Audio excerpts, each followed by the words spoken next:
আমি ডাক্তারের রূপ নিয়ে আপাকে জিজ্ঞেস করলাম, তোমার কোথায় ব্যথা? আপা বলল, আমার কোমরে মাথায় ব্যথা।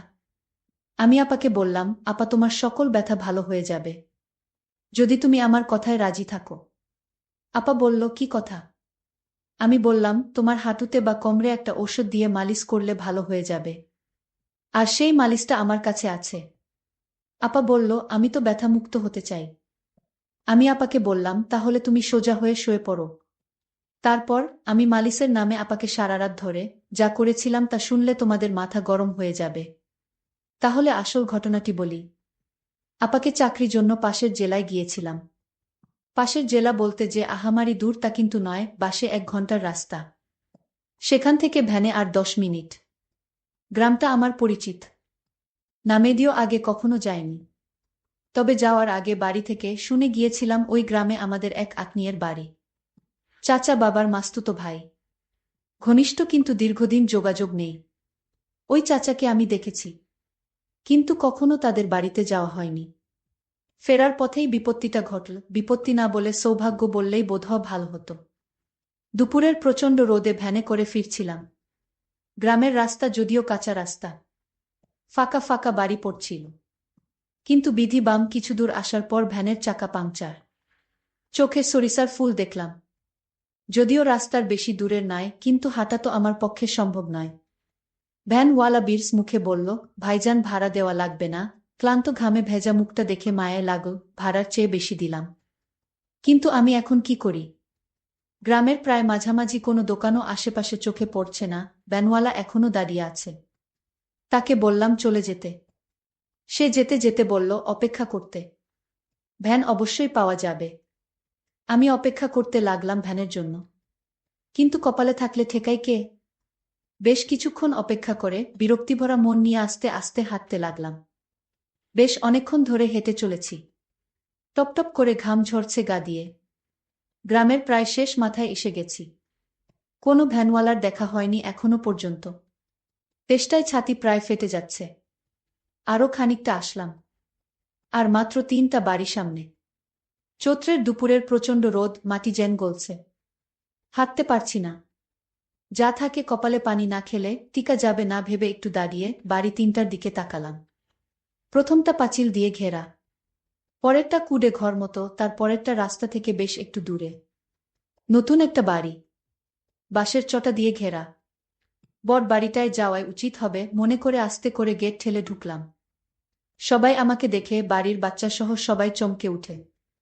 আমাকে দেখেও উঠল। উঠানে এক পৌরা মাছ কুটছে। সামনে রান্নাঘরের বারান্দায় 3 সুন্দরী মহিলা রান্না করছে, বাড়িতে ছোট ছোট বাচ্চা ভর্তি। গ্রামের পরিবেশের সাথে একটু শহরের ফ্যাশন। অত্যন্ত সুন্দরী মহিলাগুলো।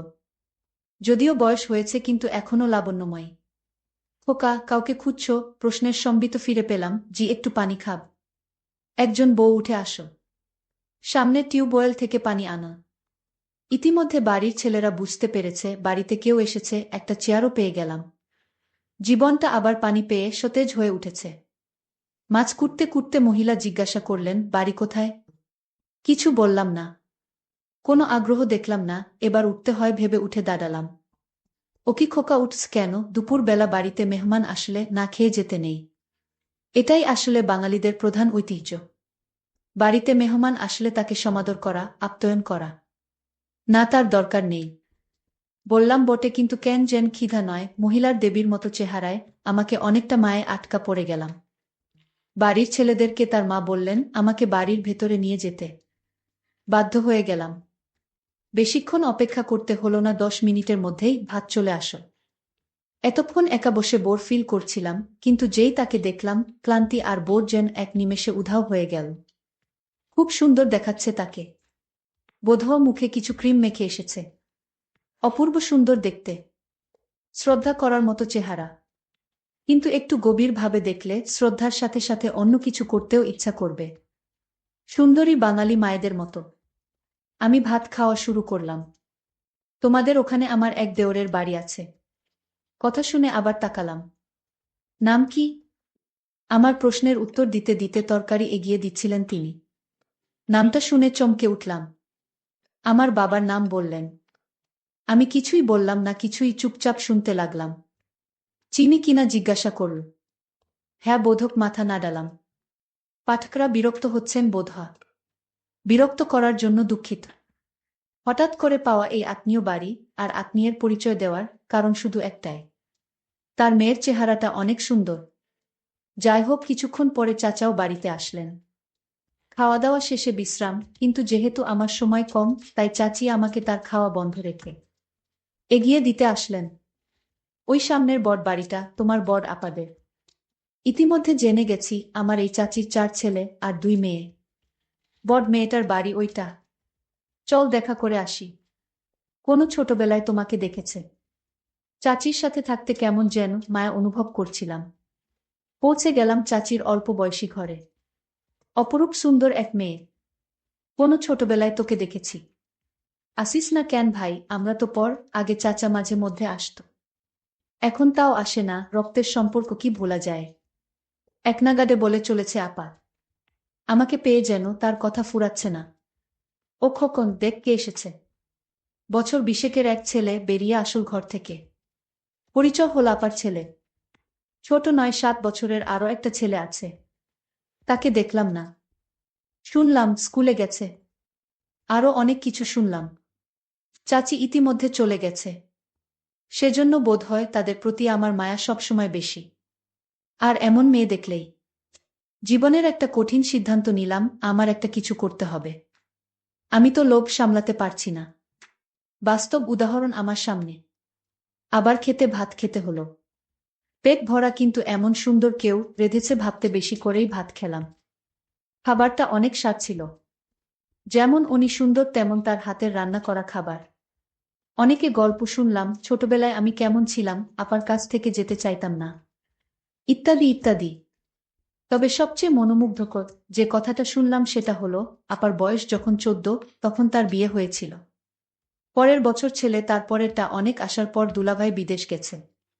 2 বছর আগে একবার বাড়ি যদিও এসেছিল, কিন্তু 1 মাসের বেশি থাকতে পারেনি। বড় ছেলেটাও বিদেশ ছিল, কিন্তু কি কারণে যেন বাড়িতে চলে এসেছে 3 মাস পরে। আবার যাবে। সমস্যা হচ্ছে তাই নিয়ে আমার কোনো যোগাযোগ আছে কিনা দালালদের সাথে, ইত্যাদি ইত্যাদি। কথা যেন শেষ হয় না আপার। কিন্তু আমার মনে তখন বইছে অন্য ঝড়। এত সুন্দরী মহিলার স্বামী আজ 7 বছর বিদেশে। উনি একা একা কিভাবে সময় পার করে ভাবতে লাগলাম। আপা বলতে লাগলেন, তারপরে আবার ছেলে নিয়ে বিপদে আছে, সহজ টার্গেট। কিন্তু কিছুক্ষণ পরেই আমার ভুল ভাঙ। মেয়েদের চোখ জহুরির চোখ। আমি তার ছোট ভাই, যে আমাকে ছোটবেলায় অনেক সময় সাথে নিয়ে ঘুরেছে। ভালোবাসে, আদর স্নেহের অভাব তার কাছে আমার জন্য নেই। চাচার বাড়িতে না থাকতে চাইলেও বোনের বাড়ি থেকে খুব সহজে বের হতে পারলাম না। বোনের পেতে দেওয়া বিছানায় বিশ্রাম নিতে হলো। বোন আমার বাইরের কাজ গুছিয়ে এসে বসল আমার মাথার কাছে। আমার সাথে ছোটবেলার গল্প করতে লাগল। আমার মামিও আমার পাশে এসে এভাবে গল্প করত। অনেক অনেক দিন দেখিনি তাকে। হঠাৎ যেন সেই মামির কথাও মনে পড়ে গেল। দীর্ঘদিনের অভিজ্ঞতায় জানি কিভাবে মেয়েদেরকে পটাতে হয়। সহজ তরিকা তাদের চেহারা আর সৌন্দর্যের প্রশংসা করা। সেটাই করছিলাম। বোন হঠাৎ বাইরে গেল। ছেলের গলার আওয়াজ পেয়ে। ভাগ্নে আমার খুব ভালো। সে বাইরে যাবে। 2 ভাই বোন একা হয়ে গেলাম। দেখ ভাই, আমাকে প্রশংসা করতে হবে না। তোর দুলাভাই আজ 7 বছর বিদেশ। অনেকে আমাকে চেষ্টা করেছে, কিন্তু সুযোগ কেউ পায়নি। তুই ভাই হয়ে বোনের দিকে। আপা, আমি কিন্তু খারাপভাবে বলেনি। আপনি আসলেই সুন্দর।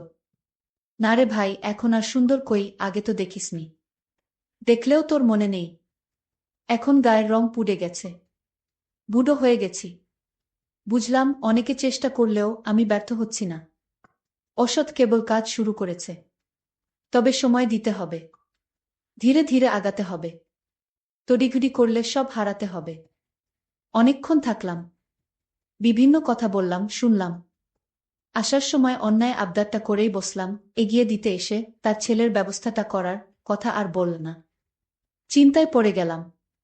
আমাকে কি খারাপ ভাবল? কাজের চাপে 2 দিন মনে ছিল না তার কথা। আসার সময় মোবাইল নাম্বার নিয়ে এসেছিলাম, হঠাৎ সন্ধ্যায় রিং বেজে উঠল। ভাই কেমন আছো? বোনের কথা এত তাড়াতাড়ি ভুলে গেলে? যথারীতি বোন বাড়িতে একা। কিন্তু যে অভাব নেই বুঝলাম তার কথাবার্তায়। আমাকে বসতে দিল কিন্তু বারান্দায়। এমন জায়গায় কিছু করা যাবে না। কৌশল খুঁজতে লাগলাম। বেশ কিছুক্ষণ কথা হলো বর ছেলে নিয়ে। তারপরে আসল কৌশল প্রয়োগ করতে গেলাম। অধিকাংশ মেয়েদের কিছু কমন রোগ থাকে। মাজায় ব্যথা, মাথা ঘোরা, চোখে ঝাপসা দেখা ইত্যাদি ইত্যাদি। ঘরে যাওয়ার সুযোগ পাচ্ছি না। আমি বারান্দায় চেয়ারে বসা, আর বোন দাঁড়িয়ে দাঁড়িয়ে আমার সাথে কথা বলছে। আপনার প্রেশার কেমন আপা? শরীরও তো খারাপ মনে হচ্ছে। আর বলো না ভাই, প্রেশার ঠিক আছে, কিন্তু মাঝে মধ্যে মাথা ঘোরে, বেশিক্ষণ দাঁড়িয়ে থাকতে পারি না। মাজায় ব্যথা হয়। আমি এখন চিন্তা করতে শুরু করলাম। কোথায় ব্যথা দেখান তো, এই ব্যথা কোনো সমস্যা নাকি এখন এক ধরনের মালিশ পাওয়া যায়? ইত্যাদি ইত্যাদি। না থাক, দেখতে হবে না। ডাক্তার দেখাচ্ছি। আরে আপা, আপনি আমার কাছে লজ্জা করছেন। আপা রোগ কিন্তু পুষে রাখতে নেই। এমনি আপনার অল্প বয়সে বাচ্চা হয়েছে। এ সমস্ত উপসর্গে পরে কিন্তু বড় রোগ হয়ে যেতে পারে। আরও দুলাভাই বাড়িতে নেই, এখন যদি আপনার একটা বড় রোগ হয়ে যায় তাহলে আপনার কি হবে ভেবে দেখেছেন আপা? ঘরে চলেন দেখি কোথায় সমস্যা। পুরন অভিজ্ঞতায় জানি এ সময় তাড়াহুড়া করতে যেমন নেই, তেমনি আয়ত্তের বাইরে যেতে ও দেওয়া যাবে না। তাহলে সব শেষ হয়ে যাবে। আপার আগে আমি ঘরে প্রবেশ করলাম, জানালা এখন অবধি বন্ধ। বিছানার উপর মশারি ঝুলছে। নিজে আগে যেয়ে বসলাম। আপাও আসল, কিন্তু দূরে টেবিলের কাছে দাঁড়াল। আপনার কোথায় ব্যথা হয় আসলে? আপা বললেন কোমরে, আর বেশি মাথায় ব্যথা হয়। আমার মাথায় বেশি ব্যথা হয়। নিঃশ্বাস নিতে কষ্ট হয়। আমার প্রশ্নে আমি জানি কি উত্তর দেবে, কেননা পরিশ্রম করার পর সবারই নিঃশ্বাস নিতে কষ্ট হয়। আপা উত্তরও তাই দিল। অনেকক্ষণ কাজ করলে নিঃশ্বাস নিতে কষ্ট হয়। শরীরে ব্যথা হয় কি? পাকা ডাক্তারের মতো প্রশ্ন করে যেতে লাগলাম। না, হালকা হয় বোধ হয়। বাম পাশে না ডান পাশে? মাঝে মাঝে হয় বাম পাশে। এর আগে কোনো চিকিৎসা নিয়েছেন আপা? না, আমি এর আগে কোনো চিকিৎসা নেইনি। কারণ বাড়ির নানান কাজে আমার সারাক্ষণ পড়ে থাকতে হয়। আর তাই সুযোগ পেলাম কোথায় ডাক্তারের কাছে যাওয়ার। আপা তুমি চিন্তা করো না, আমি ডাক্তারি পড়ালেখা করেছি। আমি প্রতিদিন একটা প্রাইভেট ক্লিনিকে রোগী দেখি। তারপর বোন বলল, তুই এত বড় ডাক্তার হয়ে গেছিস, সেটা তো আমি জানতাম না। আজ জানলাম। আমি বোনকে বললাম, তোমার যত সমস্যা আছে আমার কাছে বলো, আমি সমাধান করব। তোমার কি শুধু মাথা ব্যথা? তুমি তো মিথ্যা কথা বলছেন আমার সাথে। আপনার তো হাঁটুতেও ব্যথা হয়। হ্যাঁ হয়। নিঃশ্বাস নিতেও কষ্ট হয়। আসেন তো বসেন এখানে। আমি তাকে বললাম, নিঃশ্বাস নিন তো জোরে। আপা নিঃশ্বাস নিতে লাগল। আমি বললাম, আপা আপনার হাঁটুতে ব্যথা কতদিন ধরে? আপু বলল, অনেক দিন ধরে হাঁটুতে ব্যথা। আমি বললাম, আপা আমি আপনাকে একটা মালিশ দিব, সেই মালিশ যদি হাঁটুতে ব্যবহার করেন তাহলে ব্যথা দ্রুত ভালো হয়ে যাবে। আপা বলল, দেখ ভাই, আমি কোনো কাজকাম ঠিকমতো করতে পারি না। একটু বাড়ির কাজ করলেই আমার হাঁটুতে ব্যথা শুরু হয়ে যায়। আবার নিঃশ্বাস নিতে কষ্ট হয়। আমি আপাকে বললাম, আপা আপনি চাইলে এই রোগ থেকে মুক্তি পেতে পারেন। আমি বললাম, কিভাবে ভাই? আপা আপনি শুধু আমি যা বলবো তাই করবেন, তাহলেই আপনার শরীর থেকে সমস্ত ব্যথা সরে যাবে। আপনি আগের মতো ভালো করে ঘরের সমস্ত কাজ করতে পারবেন। আর আপনার নিঃশ্বাস নিতে কষ্ট হবে না। আমি ভাইয়ের কথা শুনে অনেকটা সাহস পেলাম। আমার পাশে এত বড় ডাক্তার থাকতে আমি তাকে কি হাতছাড়া করতে পারি? আমি বললাম, ভাই আমার এখন কি করতে হবে সেটা বল। আমি বললাম, আপনার হাঁটুর জয়েন্টে যে ব্যথা সেটা সরাতে গেলে আমি একটা ঔষধ দিব, সেটা দিয়ে প্রতিদিন ভালো করে মালিশ করতে হবে। তাহলেই ব্যথা সরে যাবে। আমি বললাম, তাহলে ভাই দাও সেই ওষুধ, আমি মালিশ করে নিব। ভাই বলল, তুমি নিজে নিজে তা পারবে না। আমি একদিন দেখিয়ে দিব, তারপর অন্য কাউকে দিয়ে মালিশটা করালেই ব্যথা কমে যাবে। ঠিক আছে ভাই, তাহলে তুমি ওষুধটা দিয়ে মালিশ করে দেখিয়ে দাও। আমি পরে বুঝে নিব। আমি মনে মনে ভাবলাম, আপা এইমাত্র লাইনে আসছে। আসলে আপার সত্যি সত্যি হাঁটুতে ব্যথা ছিল। আমি বললাম, আপু আজ তোমার বাড়িতে রাতে কে কে থাকবে? আপা বলল, কে আর থাকবে, আমি আমার ছেলে, আর কেউ তো নাই। আমি বললাম, তাহলে আপা আপনি আজ একা রুমে ঘুমাবেন? আপা বলল, কেন? আমি বললাম, আপনার জন্য আমি মালিশ নিয়ে আসবো তাই। ও তাই, ঠিক আছে, আমি তোমার জন্য অপেক্ষা করছি। আমি আপাকে বললাম, আপা আমি ফার্মেসি থেকে আপনার জন্য মালিশটা কিনে নিয়ে আসছি। আপা বলল, তুমি আমার জন্য এত কিছু করছো। আমি বললাম, ভাই তার বোনের জন্য এইটুকু করতে পারবে না। আমি মনে মনে চিন্তা করতে লাগলাম। এতদিনের স্বপ্ন আজ আমার পূরণ হতে চলেছে। আমি বাজার থেকে আপার বাসায় আসলাম। আপা বলল, তোমার জন্য আজ ভালো কিছু রান্না করেছি। আসো খেয়ে নাও। তারপর রাতের খাবার খেয়ে আমি বললাম, আপা তুমি এবার রুমে যাও, আমি আসছি। আপা তার রুমে গেল। আমি তার রুমে গিয়ে দরজা বন্ধ করে দিলাম। তারপর আপাকে বললাম, আপা আমি এবার তোমার চিকিৎসা শুরু করতে পারি। আপা বলল, না আমি তোমার লক্ষণ বুঝতে পেরেছি। আমি এইমাত্র চাচা আমার কাছে ফোন দিছিল। আমি চাচাকে বললাম, তোমার ছেলে নাকি ডাক্তার হয়ে গেছে। চাচা বলল, আরে কি বলো, ও তো মেট্রিক পাশ করেনি। তাহলে ও কি করে ডাক্তার হবে? ওর এসব ভণ্ডামি ছাড়া আর কিছুই নয়, ওর কথা তুমি বিশ্বাস করো না। আমি বললাম, আপা আসলে আমি। চুপ, তুই আর একটা কথাও বলবি না। তোর মতো মিথ্যাবাদীকে আমি কিছুইতে পছন্দ করি না। তুই এখন বের হয়ে যা। আমি তোকে অনেক বিশ্বাস করেছি, আর সেই বিশ্বাসের সুযোগ নিয়ে তুই আমার সাথে। ভাবতেই পারছি না। চলে যা আমার ঘর থেকে, তোর এই মুখ আর আমি দেখতে চাই না। আমি বাধ্য হয়ে আপার রুম থেকে বের হয়ে চলে আসলাম। আমার স্বপ্ন আর পূরণ হলো না। বন্ধুরা, আজকে গল্পটি কেমন লাগলো তা অবশ্যই কমেন্ট করে জানাতে ভুলবেন না। আর এরকম মজার মজার গল্প পেতে আমার চ্যানেলটিকে সাবস্ক্রাইব করে পাশে থাকবেন। ধন্যবাদ।